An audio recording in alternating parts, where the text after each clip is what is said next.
In Colombia, the extension of the bilateral and temporary national ceasefire between the government and the Central General Staff of the former FARC-EP entered into force. In Argentina, a federal court issued an injunction against a case of price increase derived from Javier Milei's emergency decree. And in South Africa, a platform of more than 50 jurists will sue the United States and the United Kingdom governments for being complicit in Israel's genocidal operation in Gaza.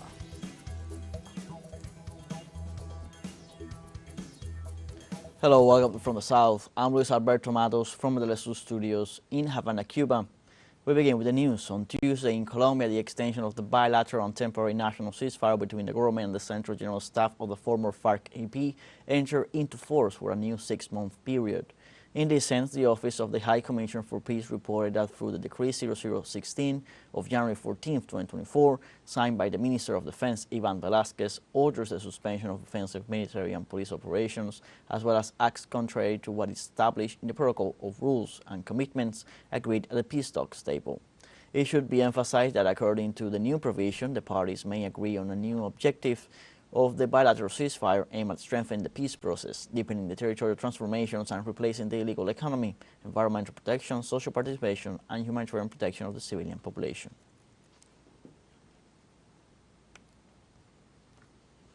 In Panama, members of the United People Alliance for Life rallied in front of the offices of the Ministry of Commerce and Industry to demand the closure of the Panama Mining Company. The civilians demanded the immediate closure of the company's operations in order to stop the environmental damages, as well as justice and sovereignty for the country. Reports from the Environmental Advocacy Center highlighted the consequences that the closure of Panama mining could bring, which so far have not been revealed by the government. However, specialists detail that already in the mine they are observing accumulations of water with an intense blue color similar to that of copper sulfate, a situation that they warn could generate environmental problems.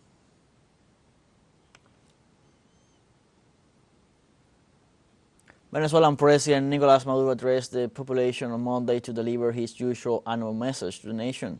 From the seat of the National Assembly in the particular hemicycle of the Federal Legislative Palace, the President presented to the deputies and the country his annual report and accounts for 2023. Maduro celebrated the support of the revolutionary forces that took to the streets to show their support to the government's administration and the Bolivarian process. Likewise, the Venezuelan president congratulated the members of parliament for having discussed and approved 77 new laws, which as a whole gave a floor to a legal structure that has allowed the country to emerge in the midst of the economic and social difficulties imposed by the sanctions of the U.S. and the European Union. Likewise, he thanked the National Assembly for having called for the consultative referendum on the territory of Guayana Esequiba in order to take action on its territorial defense.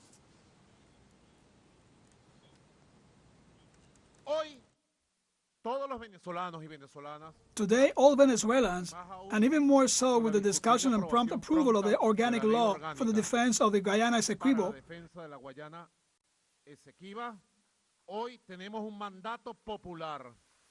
today we have a popular mandate, a special and safe plan to be tangible throughout the national territory,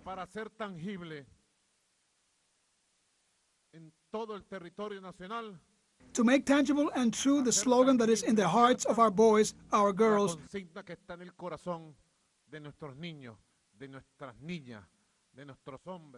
our men and women. The son of Venezuela is born in the Esequibo. During his annual economic and social balance sheet before the legislative branch, the president of Venezuela, Nicolás Maduro, stated that the people are the true power of democracy. Undoubtedly, our democracy is living a stellar moment in which balances have taken over extremism and common sense has prevailed over sterile conflict.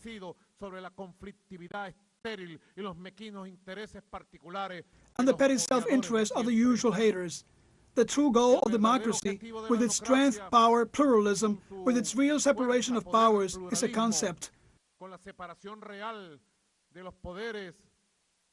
The radical harmony, the force that makes it possible, is the people, and that force of moving from the parts to the whole, and from the whole to the parts,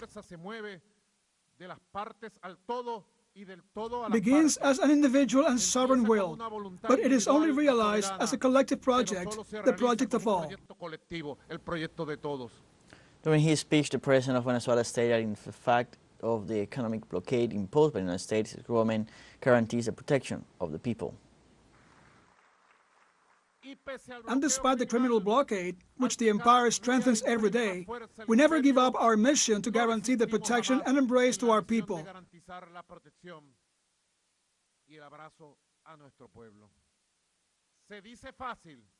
It is easy to say, but let's not lose sight of the fact that the magnitude of our achievements take place in an extreme and particular context.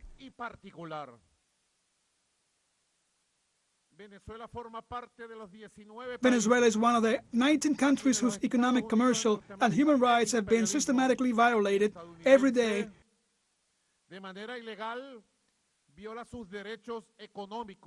for the past 9 years by the United States of America, by the U.S. imperialism, in an illegal manner.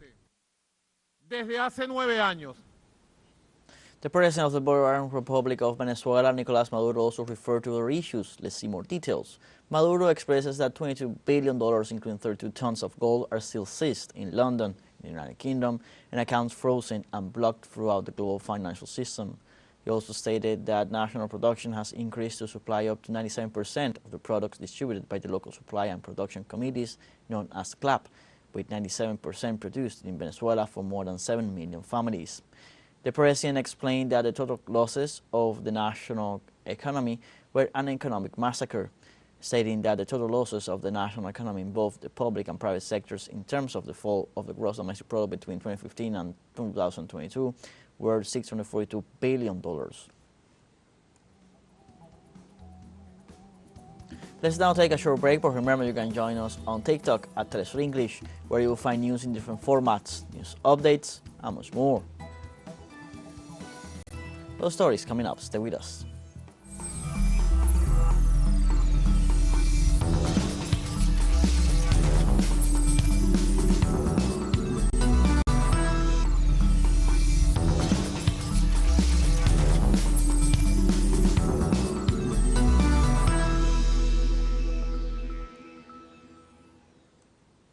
Welcome back from the South. On Monday, the president of Cuba, Miguel Díaz-Canel, received Sergei Glassiev, Minister of Integration and Macroeconomics of the Eurasian Economic Commission, at the Palace of the Revolution in Havana, the country's capital.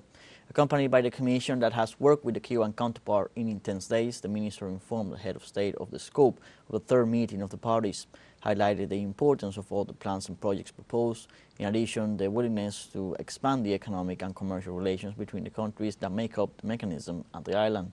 For his part, the Cuban president stressed the importance of expanding relations with all the countries of the region.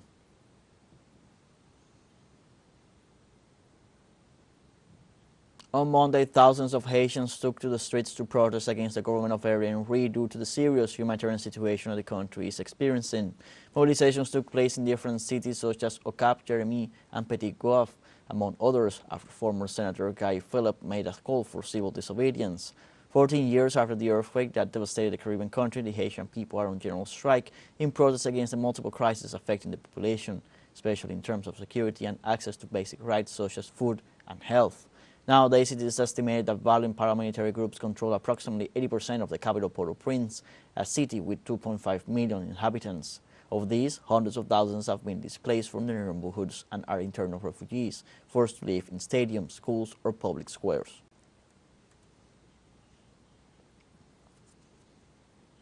In El Salvador, hundreds of citizens gathered in the capital to commemorate the 32nd anniversary of the Peace Accords. Salvadoran social movements marched from the central Cuscatlan Park to the Civic Plaza Captain General Gerardo Barrios in order to reiterate the validity of the pact signed in Mexico on January 16, 1992, that put an end to the war in the country. At the same time, activists denounced the setbacks in the national peace process due to the emergency regime imposed by President Nayib Bukele since March 2022. Members of the Bloc of Resistance and Popular Rebellion claim that during the last few years, their human rights have been violated. Since 2019, we have seen that there has been a logic of first not recognizing the peace accords, dismantling the peace accords, to implant in Salvadoran society a narrative that the peace accords were a pact between corrupt people, when in reality, what was achieved with the peace accords was the democratization of Salvadoran Commemorating 32 years of the signing of peace, a peace that cost a lot of blood to the Salvadoran people, 10 years of war, 60 years of oligarchy military dictatorship of this country, which exploited, massacred, and repressed the Salvadoran people. We cannot allow the President Nayib Bukele to mock these peace agreements, to tarnish them and ignore them, and try to erase that historical memory. More than 6 articles of the Constitution establish it. Relation by any means is illegal. Those who promote it are committing a crime, and now, with the subjugation and capture of all the institutions, they want to endorse a candidacy that is illegal and unconstitutional, which puts our country at the doors of the world as one of the biggest violators of the Constitution and human rights. Hace 32 años. 32 years ago, on January 16, 1992, the Salvadoran people made a transcendental decision. We chose to live in peace, in democracy, in freedom. We decided to say no to fear, not to repression, and we also decided to live in a country where different ideas are respected. In Ecuador, social movements expressed their concern about the increasing level of militarization in the country.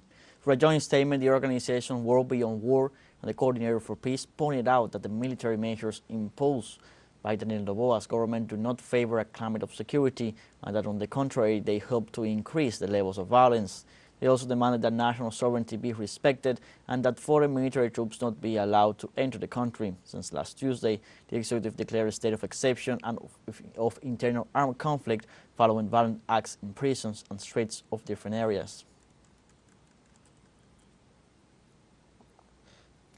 Law firm sues Repsol for $1 billion for its involvement in Peru's largest oil spill in 2022. The executive director of Bogus Goodhead, which is prosecuting the lawsuit, Tom Goodhead, commented that the lawsuit was filed in The Hague, where a company that owns Repsol's subsidiary in Peru is registered in connection with the 2022 spill, in which 10,000 barrels of oil were spilled into the Pacific Ocean while oil was being unloaded at the refinery. The Peruvian government described this incident as the worst ecological disaster in its history and criticized the transnational for not paying the fines imposed for its serious misconduct. On Monday in Argentina, a federal court issued an injunction against a case of price increase derived from the application of the emergency decree of the President Javier Milei. The Judge Martina Fons ordered a medical insurance company to readjust the corresponding family plan fees in favor of one of their affiliates, leaving without effect the increases applied based on President Milei's emergency mega decree. The case involved a 78-year-old woman who filed an appeal in court against a medical insurance company due to the sharp increase of 40% for the month of January and over 29.5% announced for February. Furthermore, in her ruling, the judge asked for the executive decree to be annulled and declared unconstitutional. We have a second short break coming up, but before we invite you to join our WhatsApp community for our English-speaking audience. You can scan the QR code on screen to join directly and share the link to reach more people. Constant news coverage of Latin America and the Caribbean as well as the world. Stay connected and informed with TeleSUR. Found your break, don't go away.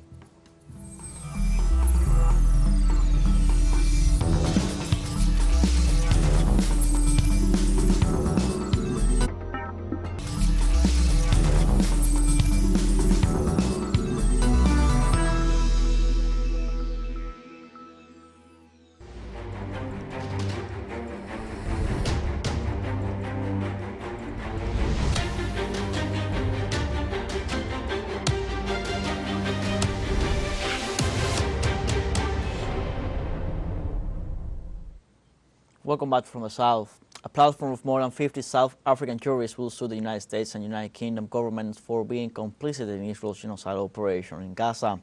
Wikus van Rensburg, the lawyer leading this initiative that already has allies in Washington and London, says that they will be guided by the case filed in South Africa before the International Court of Justice. The Alliance of Lawyers has begun to prepare the lawsuits, each one separately, against the two countries. The action will be brought before the International Criminal Court, which already has several cases against Israel for genocide. The initiative maintains that the impunity with which these countries acted in Iraq cannot be repeated.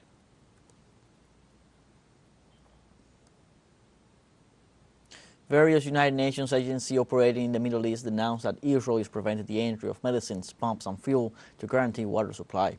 The The Zionist government rejected at least 18 humanitarian missions. The UN agencies reiterate that the lack of water worsens the extreme sanitary conditions. Without fuel for its distribution, it is impossible to guarantee sanitation and hygiene. The risks to health and the environment increase exponentially. Although Israel agreed to allow the entry of 19 humanitarian missions to the north of the Palestinian enclave, only one has actually been able to enter since the beginning of the year. In Lebanon, leader Syed Nasrallah blamed Israel for being mired in failure and not achieving a victory during its constant aggression against the Palestinians.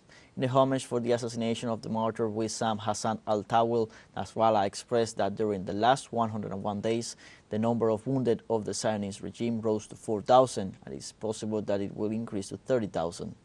Nasrallah affirmed that the Tel Aviv regime will have to face the consequences which will result from the resistance in Gaza and the fronts behind it. Nasrallah emphasized that Israel, in addition to human losses in Gaza, the West Bank and Lebanon, generates economic damage. He stressed that the steadfastness of the resistance of the Palestinian people is a legendary fact without precedent. The World Health Organization described the situation in the Gaza Strip as hellish, given the lack of access to basic services and humanitarian aid. This was stated by the Director General of the UN Health Agency, Tedros Adhanom Ghebreyesus, who denounced 300 attacks against the health system of the Palestinian enclave and added that Israel constantly obstructs the delivery of humanitarian aid to people in Gaza.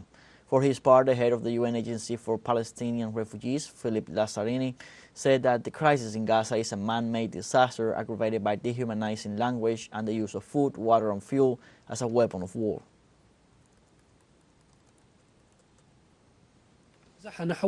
Almost 85% of the entire population of Gaza, 1.9 million people, have been displaced from their homes, and the shelters have become crowded with them. They struggle with the severe deterioration of sanitation services. They live without food or water, as the temperature around them reaches freezing point. On top of that, they face increasing hunger and disease, and the risk of injury, of death from the bombardments. The World Food Programme country director in Palestine said needs are rising faster than the agency is able to respond. The UN added that roughly 85% of Gaza's population has been displaced after over 3 months of Israeli aggression. We're exploring all possible solutions, but none are sufficient in the face of obstacles. There are people starving in areas, and we are not able to give basic food for. The needs are rising faster than we are able to respond. We need to be able to bring in more supplies, and we need safe access to reach people everywhere in Gaza, not just those who are close to the borders. We need a long-lasting ceasefire to stop the suffering. The Iranian government met with its Indian counterpart on Monday to discuss bilateral and regional issues between the countries. The meeting between Iranian Foreign Minister Hossein Amir Abdollahian and his Indian counterpart Subrahmanian Jaishankar was held at the Ministry of Foreign Affairs building in Tehran. With this meeting, the parties seek to strengthen economic and trade relations. This is the second visit of an Indian delegation to the Islamic country during the era of the 13th Iranian government. The first visit was made to attend the swearing-in ceremony of the Iranian President Ebrahim Raisi. The Iranian Foreign Minister also visited India last July at the invitation of his Indian counterpart. Like this, we have come to the end of this news brief. You can find these and many other stories on our website at telesurenglish.net. Also join us on our social media, Facebook, X, Instagram, Telegram, and TikTok. For TeleSUR English, I'm Luis Alberto Matos. Thanks for watching.